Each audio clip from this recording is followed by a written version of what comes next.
दोस्तों, आज से हम प्राचीन इतिहास की श्रृंखला शुरू करते हैं। ये आपका पहला लेक्चर रहेगा। आपको पूरा प्राचीन इतिहास पढ़ाते हैं और बहुत ही कम समय में। ये आपकी घटना चक्र की श्रृंखला रहेगी। पूरा यूपीपीसीएस, यूपीएससी, आरओ के लिए बहुत ही इम्पोर्टेंट होने वाली है ये श्रृंखला। अगर जिसने ये पूरे लेक्चर देख लिए, ये मान लिए हिस्ट्री के 80% क्वेश्चन यहीं से बनते हैं। देखते हैं नोट्स।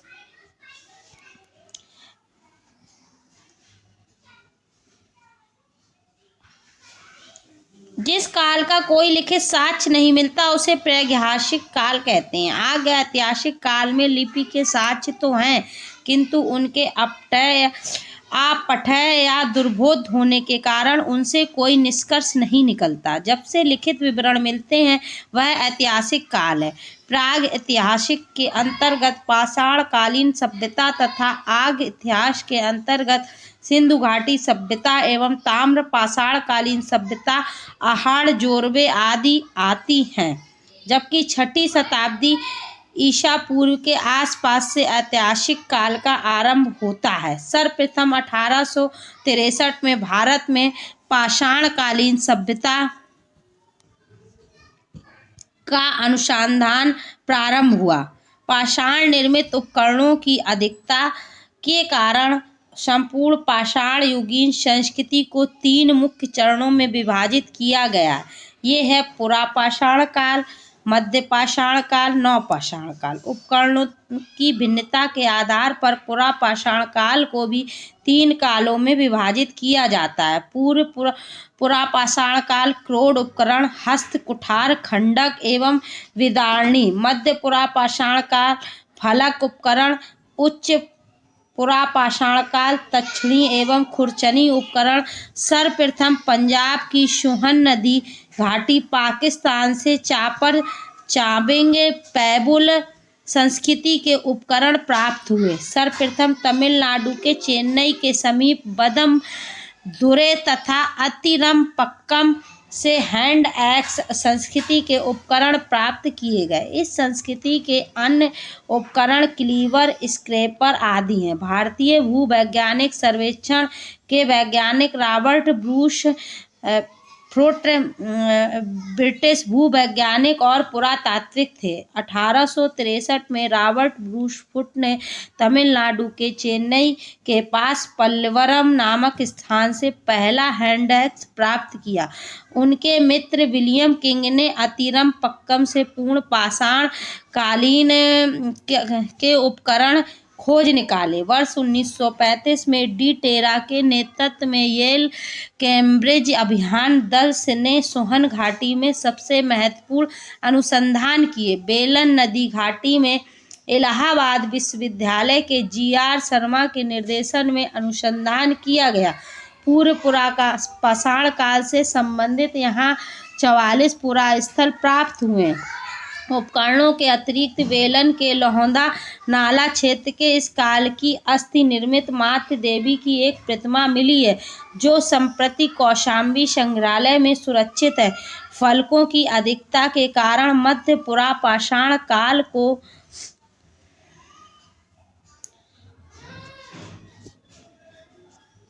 फलक संस्कृति या फलक स्क्रैपर संस्कृति भी कहा जाता है। इन उपकरणों का निर्माण क्वार्टजाइट पत्थरों से किया गया है। पुरापाषाण कालीन मानव का जीवन पूर्णतः प्राकृतिक था। वे प्रधानतः शिकार पर निर्भर रहते थे तथा उनका भोजन मांस अथवा कंदमूल हुआ करता था। अग्नि के प्रयोग से अपरिचित रहने के कारण वे कच्चा मांस खाते थे। इस युग का मानव मुख्यतः शिकारी था। इस काल के मानव को पशुपालन तथा कृषि का ज्ञान नहीं था। भारत में मध्य पाषाण काल के विषय में जानकारी सर्वप्रथम 1867 ईस्वी में हुई, जब आर्कीवाल्ड कैंपबेल कार्लाइल के विंध्य क्षेत्र से शैल चित्र खोज निकाले। मध्य पाषाण काल के विशिष्ट औजार सूच पाषाण या पत्थर के बहुत छोटे औजार हैं। भारत में मानव अस्थिपंजर सर्वप्रथम मध्य पाषाण काल से ही प्राप्त होने लगता है। गुजरात स्थित लंगनाज एक महत्वपूर्ण मध्य पाषाण कालीन पुरा स्थल है। यहाँ से लघु पाषाणों उपकरणों के अतिरिक्त पशुओं की हड्डियां, कब्रिस्तान तथा कुछ मिट्टी के बर्तन भी प्राप्त हुए हैं। यहाँ से 14 कंकाल भी मिले हैं। मध्य पाषाण कालीन महदहा, प्रतापगढ़, उत्तर प्रदेश से हड्डी एवं सींग निर्मित उपकरण प्राप्त हुए। जी.आर. शर्मा ने महदहा के 3 क्षेत्रों का उल्लेख किया है, जो झील क्षेत्र, बूचड़खाना, संकुल क्षेत्र एवं कब्रिस्तान निवास क्षेत्र में बटा था। बूचड़खाना संकुल क्षेत्र से ही हड्डी एवं सींग निर्मित उपकरण एवं आभूषण बड़े पैमाने पर पाए गए हैं। डॉक्टर जयनारायण पांडे द्वारा लिखित पुस्तक पुरातत्व विमर्श में मैदहा, सराय नहार, राय एवं दमदमा तीनों ही स्थलों से हड्डी के उपकरण एवं आभूषण पाए जाने का उल्लेख है। दमदमा में किए गए उत्खनन के फलस्वरूप पश्चिमी तथा मध्यवर्ती क्षेत्रों से कुल मिलाकर 41 मानव समाधान ज्ञात हुए। इन समाधानों में से 5 समाधान युग्म समाधान है और एक समाधान में 3 मानव कंकाल एक साथ दफना हुए मिले हैं। शेष समाधानों में एक एक कंकाल मिले हैं।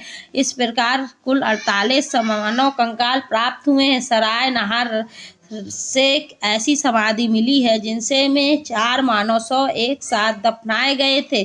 यहाँ की कब्रें समाधियाँ आवास क्षेत्र के अंदर स्थित थी।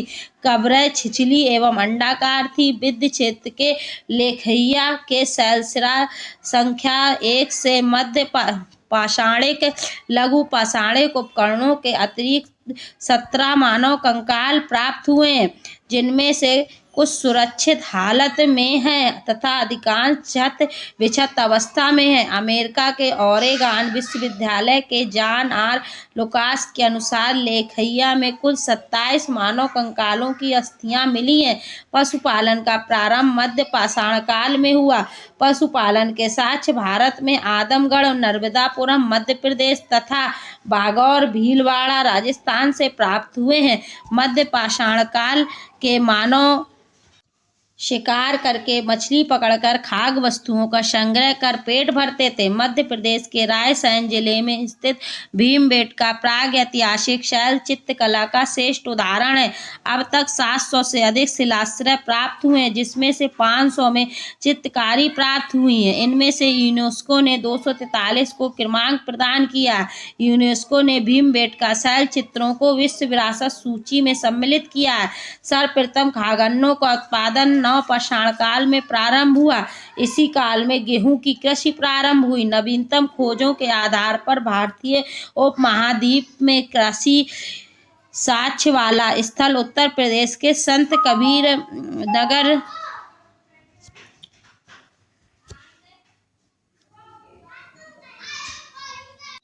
जिले में स्थित लहरादेव। यहाँ से 9000 ईसा पूर्व से 7000 ईसा पूर्व मध्य के चावल के साक्ष्य प्राप्त हुए हैं। उल्लेखनीय है कि इस नवीनतम खोज के पूर्व भारतीय उपमहाद्वीप का प्राचीनतम कृषि साक्ष्य वाला स्थल मेहरगढ़ पाकिस्तान के बलूचिस्तान में स्थित, यहाँ से 7000 ईसा पूर्व के गेहूं के साक्ष्य मिले हैं, जबकि प्राचीनतम चावल धान के साक्ष्य वाला स्थल कोल्डिवा प्रयागराज जिले में बेलन नदी के तट पर स्थित, यहाँ से 6500 ईसा पूर्व के चावल की भूसी के साक्ष्य मिले हैं।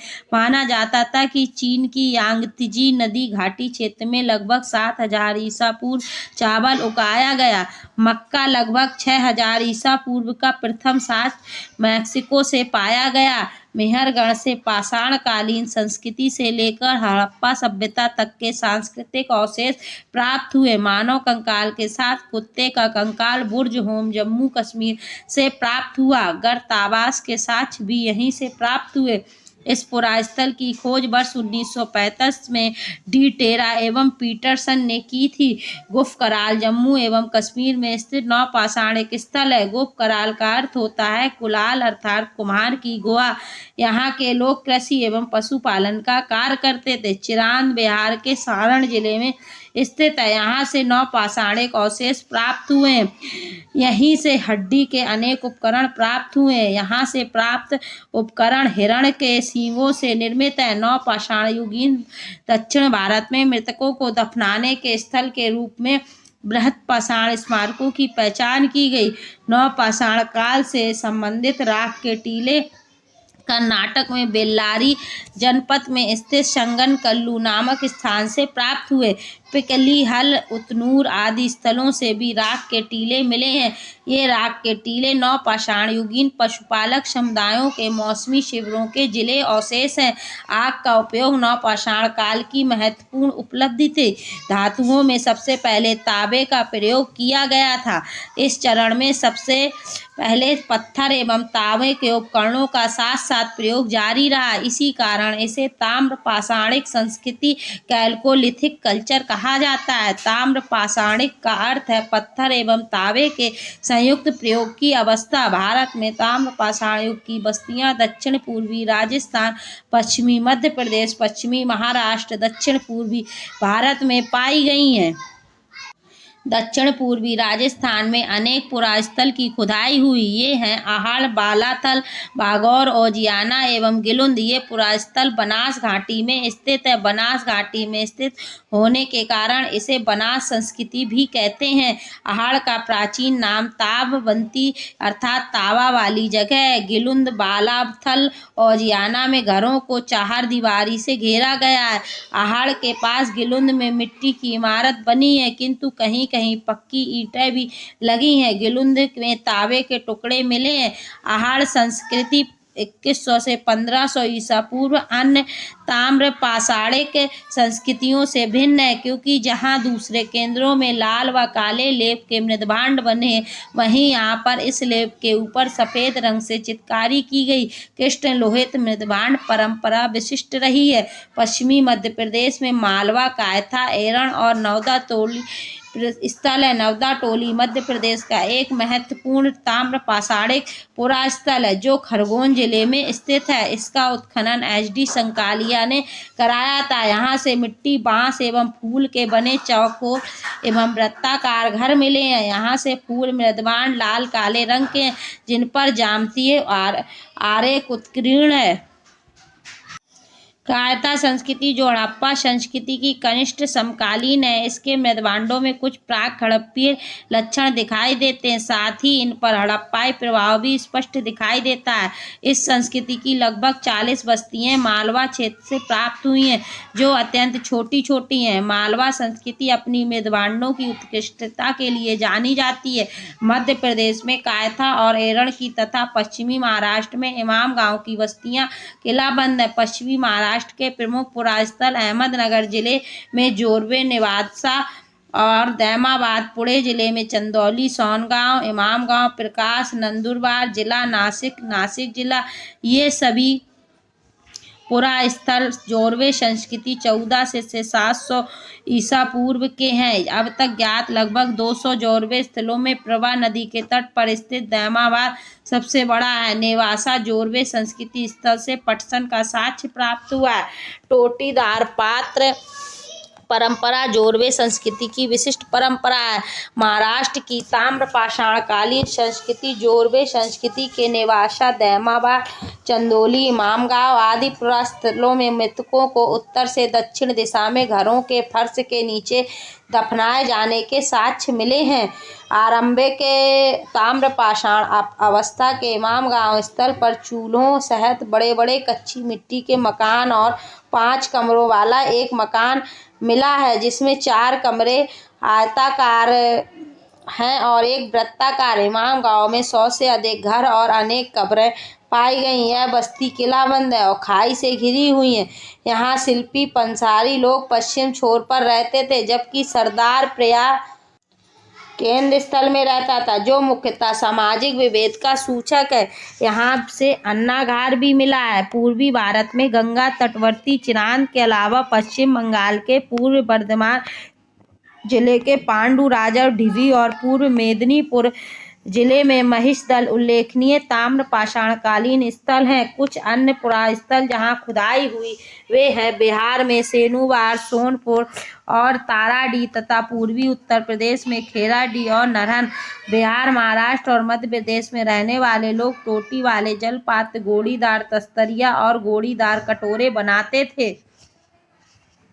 दक्षिण पूर्वी राजस्थान, पश्चिमी मध्य प्रदेश, पश्चिमी महाराष्ट्र और अन्यत्र रहने वाले ताम्र पाषाण युग के लोग मवेशी पालन और कृषि करते थे। वे गाय, भेड़, बकरी और भैंस रखते थे और हिरण का भी शिकार करते थे। मुख्य अनाज गेहूं और चावल के अतिरिक्त वे बाजरा की भी खेती करते थे। ताम्र पाषाण युग के लोग शिल्प कर्म में निसंदेह बड़े दक्ष थे और पत्थर का काम भी अच्छा करते थे। वे कार्नेलियन, स्टेटाइट और क्वार्ट्ज क्रिस्टल जैसे अच्छे पत्थरों के मनके या गुटकाएं भी बनाते थे।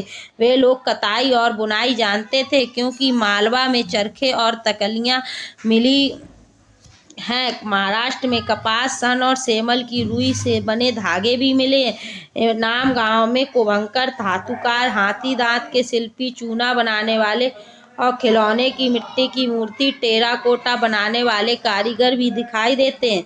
इमाम गांव में मातृ देवी की प्रतिमा मिली है जो पश्चिमी एशिया में पाई जाने वाली ऐसी प्रतिमा का प्रतिरूप है। मालवा और राजस्थान में मिली रूढ़ शैली से बनी मिट्टी की वृषभ मूर्तिकाएं यह सूचित करती हैं कि वृषभ सांड धार्मिक पंथ का प्रतीक था। पश्चिमी महाराष्ट्र की चंदौली और निवासा बस्तियों में कुछ बच्चों के गली में तांबे के मनकों का हार पहनाकर उन्हें दफनाया गया, जबकि अन्य बच्चों की कब्रों में सम्मान के तौर पर कुछ बर्तन मात्र। महाराष्ट्र में मृतकों को उत्तर दक्षिण दिशा में रखा जाता था, किंतु दक्षिण भारत में पूर्व पश्चिम की दिशा में। पश्चिमी भारत में लगभग संपूर्ण समाधान एक्सटेंडेड बरियल प्रचलित था, जबकि पूर्वी भारत में आंशिक समाधान फ्रैक्शनल बरियल चलता था। सबसे बड़ी निधि मध्य प्रदेश के गुंगरिया से प्राप्त हुई है। इसमें 424 तांबे के औजार एवं हथियार तथा 102 चांदी के पतले प्लेट हैं। कायथा के घर में तांबे के 28 कंगन और 2 आदित्य ढंग की कुल्हाड़ियां पाई गई हैं। इसी स्थान में स्टेटाइट और कार्नेलियन जैसे कीमती पत्थरों की गोलियों के हार पात्रों में जमा पाए गए हैं। गणेश्वर स्थल राजस्थान में खेतड़ी, ताम्रपट्टी के सीकर, झुंझुनू क्षेत्र के तांबे के समृद्ध खानों के निकट पड़ता है। दक्षिण भारत में ब्रह्मागिरी, पिकलीहल, शंगनकल्लू, माल्स्की, हल्लूर आदि से ताम्र पाषाणयुगीन बस्तियों के साक्ष्य मिले हैं। दक्षिण भारत में कृषक की अपेक्षा चरवाहा संस्कृति का अधिक प्रमाण मिला है। भारत में सर्वप्रथम 1861 ईस्वी में अलेक्जेंडर कनिंघम को पुरातत्व सर्वेक्षक के रूप में नियुक्त किया गया था। 1871 ईस्वी में पुरातत्व सर्वेक्षण को सरकार के एक विभाग के रूप में गठित किया गया था। वर्ष 1901 में लॉर्ड कर्जन के समय में इसे भारतीय पुरातत्व सर्वेक्षण के रूप में केंद्रीकृत कर जॉन मार्शल को इसका नया महानिदेशक बनाया गया था। वर्ष 1902 में जॉन मार्शल ने कार्यभार ग्रहण किया था। दोस्तों अब इसके पृष्ठ देखते हैं। पहला क्वेश्चन है रॉबर्ट ब्रूस फ्रूट थे, अभी बताया था हमने, भूगर्भ वैज्ञानिक थे, थ्योरी में बताया, और पुरातात्वविद थे। ये ऑप्शन गलत है क्योंकि क्वेश्चन गलत है क्योंकि दोनों ऑप्शन दे रखे हैं, ए भी सही है बी भी सही है। अगला क्वेश्चन है कोपेनहेगन संग्रहालय की सामग्री से पाषाण, कांस्य और लोहे युग का त्रियुगी विभाजन किया गया था। थॉमसन ने, लुबाक ने, चाइल्ड ने, टेलर ने किया था। किसने किया था? टेलर ने किया था। अगला क्वेश्चन है उत्खनित प्रमाणों के अनुसार पशुपालन का आरंभ हुआ था निचले पूर्व पाषाण काल में, मध्य पूर्व पाषाण काल में, ऊपरी एवं पाषाण काल में, मध्य पाषाण काल में। कब हुआ था? मध्य पाषाण काल में। मध्य पाषाण काल के अंतिम चरण में पशुपालन के साक्ष्य प्राप्त होने लगते हैं। ऐसे पशुपालन के साथ भारत में आदमगढ़, नर्मदापुरम मध्य प्रदेश, आदमगढ़ आपका उत्तर प्रदेश में, कहाँ पर? उत्तर प्रदेश में। नर्मदापुरम कहाँ है? मध्य प्रदेश में। बागौर कहाँ है? बागौर आपका भीलवाड़ा, राजस्थान के भीलवाड़ा जिले से मिले हैं। अगला क्वेश्चन है मध्य पाषाणिक प्रसंग में पशुपालन के प्रमाण जहाँ मिले हैं वह स्थान है, अभी बताया, आदमगढ़ उत्तर प्रदेश में, आदमगढ़ से मिले। अगला क्वेश्चन है निम्नलिखित में से किस स्थल से हड्डी के उपकरण प्राप्त हुए हैं? चौपनी मांडो से, काकोरिया से, मैदहा से, सराय नहार राय से। मैदहा से भी मिले और सराय नहार राय से भी मिले। ऑप्शन सी भी सही है आपका, डी भी सही है। अगला क्वेश्चन है हड्डी से निर्मित आभूषण भारत में मध्य पाषाण काल के संदर्भ में प्राप्त हुए हैं। सराय नहार राय से, मैदहा से। इसमें भी ए क्वेश्चन है और बी क्वेश्चन भी है, बी ऑप्शन भी है, ए ऑप्शन भी है। अगला क्वेश्चन है निम्नलिखित मध्य पाषाण स्थलों को भौगोलिक दृष्टि से पश्चिम के पूर्व क्रम में व्यवस्थित कीजिए।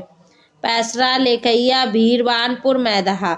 पश्चिम से पूरब की ओर करना है तो पहले तो आपका मैदहा आएगा, फिर कौन सा आएगा, लेखैया आएगा, फिर कौन सा आएगा, पैसरा आएगा, फिर कौन सा आएगा, भीरवानपुर। तो कौन सा आ गया, 4, 2, 1, 3। देखिए ये ऑप्शन कौन सा, 4, 2, 1, 3, तीसरा ऑप्शन सही है।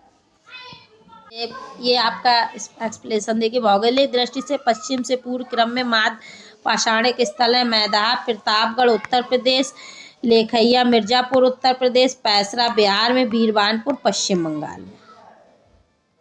अगला क्वेश्चन है एक ही कब्र से 3 मानव कंकाल मिले हैं, सराय नार राय से, दमदमा से, मैदाहा से, लंगना से। कहाँ से मिले हैं, दमदमा से मिले हैं। उत्तर प्रदेश के प्रतापगढ़ जिले में स्थित सराय नार राय, मैदाहा तथा दमदमा का उत्खनन हुआ है। दमदमा में लगातार 5 वर्षों तक किए गए उत्खनन के फलस्वरूप पश्चिमी तथा मध्यवर्ती क्षेत्रों से कुल मिलाकर 41 मानव समाधान ज्ञात हुए। इन समाधानों में से 5 समाधान युग्म समाधान है और एक समाधान में 3 मानव कंकाल एक साथ मिले हैं। शेष समाधानों में एक एक कंकाल मिले हैं।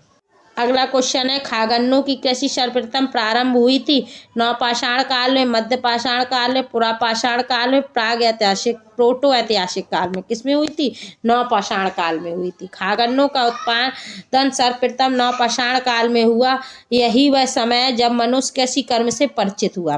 भारत में मानव का सर्वप्रथम साक्ष्य कहाँ मिलता है, नीलगिरी पहाड़ियाँ, शिवालिक पहाड़ियाँ, नल्ला मड़ाई पहाड़ियाँ, नर्मदा घाटी मिलता है। कहाँ पर मिलता है, नर्मदा घाटी में।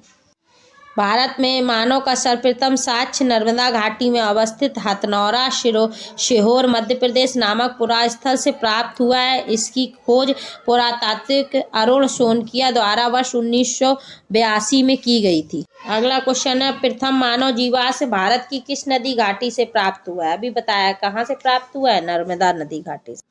मानव द्वारा सर्वप्रथम प्रयुक्त अनाज था गेहूं, चावल, जौ, बाजरा। कौन सा था, जौ था। अगला क्वेश्चन है भारतीय उपमहाद्वीप में कृषि के प्राचीनतम साक्ष्य प्राप्त हुए हैं कोल्डिवा से, लहरादेव से, मेहरगढ़ से, टोकवा से। कहाँ से प्राप्त हुए हैं, लहरादेव से। अगला क्वेश्चन है भारतीय उपमहाद्वीप में कृषि के प्राचीनतम साक्ष्य कहाँ से प्राप्त हुए हैं, ब्रह्मागिरी, बुरजोम, मेहरगढ़ से। कहाँ से, मेहरगढ़ से। अगला क्वेश्चन है भारतीय उपमहाद्वीप में कृषि के प्राचीनतम साक्ष्य कहाँ से प्राप्त हुए हैं, लोथल, हड़प्पा और मेहरगढ़ से। कहाँ से, मेहरगढ़ से। अगला क्वेश्चन नवपाषाण युग में भारतीय उपमहाद्वीप के उत्तरी पश्चिमी क्षेत्र में निम्नलिखित में से किस स्थान पर कृषि के अभ्युदय के प्रारंभिक प्रमाण प्राप्त हुए हैं, मुंडीगाक, मेहरगढ़। कहाँ से, मेहरीगढ़ से प्राप्त हुए हैं। अगला है भारत में पशुपालन एवं कृषि के प्राचीनतम साक्ष्य प्राप्त हुए हैं। कहाँ से प्राप्त हुए, मेहरगढ़ से। वही क्वेश्चन रिपीट हो रहा है बार बार। अगला क्वेश्चन है उत्तर प्रदेश की सांस्कृतिक विरासत के संदर्भ में निम्नलिखित कथनों पे कौन सा कथन सही है। इस प्रदेश के अनेक उत्खनित पुरास्थलों से वैश्विक संदर्भ में कृषि के प्राचीनतम प्रमाण प्राप्त हुए। प्राचीनतम प्राप्त कृषि अन्न, जौ और धान है। सही है आपके दोनों ऑप्शन सही है। दोनों कौन सा ऑप्शन हो जाएगा, सी ऑप्शन सही है। अगला क्वेश्चन है उस स्थल का नाम बताइए जहाँ से प्राचीनतम स्थायी जीवन के प्रमाण मिले। धौलावीरा, किले गुल मोहम्मद, कालीबंगा, मेहरगढ़ से। कहाँ से प्राप्त हुए, मेहरगढ़ से। अगला क्वेश्चन है निम्नलिखित में से किन स्थानों से मध्य पाषाण काल में पशुपालन के प्रमाण मिलते हैं, औदे से, बोरी से, बागौर से, लखनिया से। कहाँ से, बागौर से। अगला क्वेश्चन है निम्नलिखित में से किसको चाल खोतलिक युग भी कहा जाता है, पुरापाषाण युग, नवपाषाण युग, ताम्रपाषाण युग, लोह युग। किसको कहा जाता है, चालकोलिथिक युग, ताम्रपाषाण युग को। अगला क्वेश्चन है आहड़ सभ्यता के बारे में निम्न कथनों पर विचार कीजिए। आहड़वासी तावा गलाना जानते थे, बिल्कुल जानते थे। ये लोग चावल से परिचित नहीं थे परिचित। ये आपका गलत हो जाएगा, ये परिचित थे। तो देखो दो किस किस में है, वो ऑप्शन गलत हो जाएंगे। एक ये गलत हो गया आपका, एक ये थे, सी नंबर गलत हो गया। ठीक है। अगला ऑप्शन अगला है धातु का काम आहड़वासियों की अर्थव्यवस्था का एक साधन था। ये सही है। यहाँ से काले लाल रंग के मृदवाण मिले जिन पर सामान्यतः सफ़ेद रंग से ज्यामितीय आकृतियाँ उकेरी गई। ये भी सही है। तो आपका ऑप्शन ए सही हो जाएगा। अगला क्वेश्चन है, निम्न में से किस एक पुरास्थल से पाषाण संस्कृति से लेकर हड़प्पा संस्कृति तक के सांस्कृतिक अवशेष प्राप्त हुए? आमरी मेहरगढ़ से, बार बार बताया जा रहा है आपको, मेहरगढ़ से प्राप्त हुए। अगला क्वेश्चन है, नर्मदा टोली का उत्खनन किसने किया था? के.डी. वाजपेयी ने, वी.एस. वाकड़कर ने, एच.डी. शंकालिया ने, मार्टिमर व्हीलर ने? एच.डी. शंकालिया ने किया था। अगला क्वेश्चन, नर्मदा टोली किस राज्य में अवस्थित है? गुजरात में, महाराष्ट्र में, छत्तीसगढ़ में, मध्य प्रदेश में? कहाँ पे स्थित है? मध्य प्रदेश में। वृत्त पाषाण स्मारकों की पहचान की गई है। सन्यासी गुफाओं के रूप में, मृतक को दफनाने के रूप में किसको की गई है? मृतक को दफनाने के रूप में की गई है। अगला क्वेश्चन है, राग का टीला निम्नलिखित में से किस नौपाषाणिक स्थल से संबंधित है? बुधियाल, संगनकल्लू, कोल्डिवा, ब्रह्मागिरी? किससे संबंधित है? संगनकल्लू से संबंधित है। अगला क्वेश्चन है, भीमबेटका किसके लिए प्रसिद्ध है? गुफाओं के शैल चित्र के लिए प्रसिद्ध है। अगला क्वेश्चन है, निम्न में से कौन सा स्थल प्राग ऐतिहासिक चित्रकला के लिए प्रसिद्ध है? अजंता, भीमबेटका, बाग, अमरावती? कौन सा है? भीमबेटका। अगला क्वेश्चन, भीमबेटका की गुफाएं कहाँ स्थित हैं? भोपाल, पंचमढ़ी, सिंगरौली, अब्दुल्लागंज, रायसेन? अब्दुल्लागंज, रायसेन में। अगला क्वेश्चन है, भारत में किस शैलाश्रय में सर्वाधिक चित्र प्राप्त हुए? घघरिया में, भीमबेटका में? भीमबेटका में प्राप्त हुए। सी डी जो भी ऑप्शन हो, भीमबेटका में प्राप्त हुए।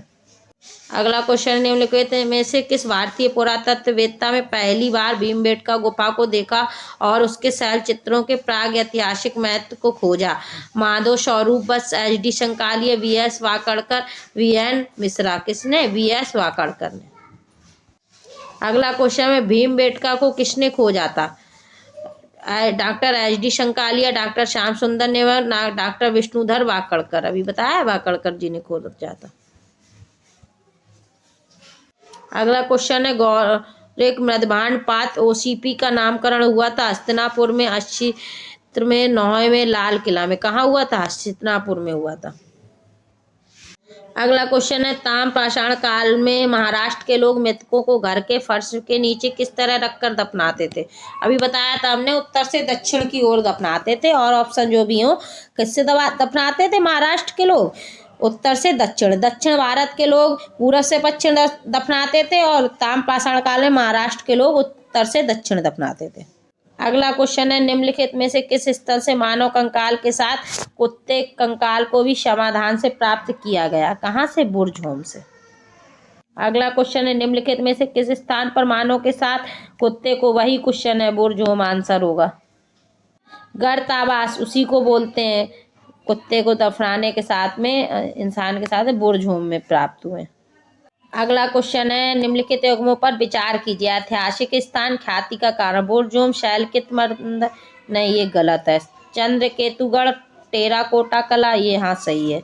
गणेश्वर, ताम्र कला कृतियाँ? ये भी सही है। तो ऑप्शन कौन से सही हो जाएंगे? 2, 3 सही हो जाएंगे।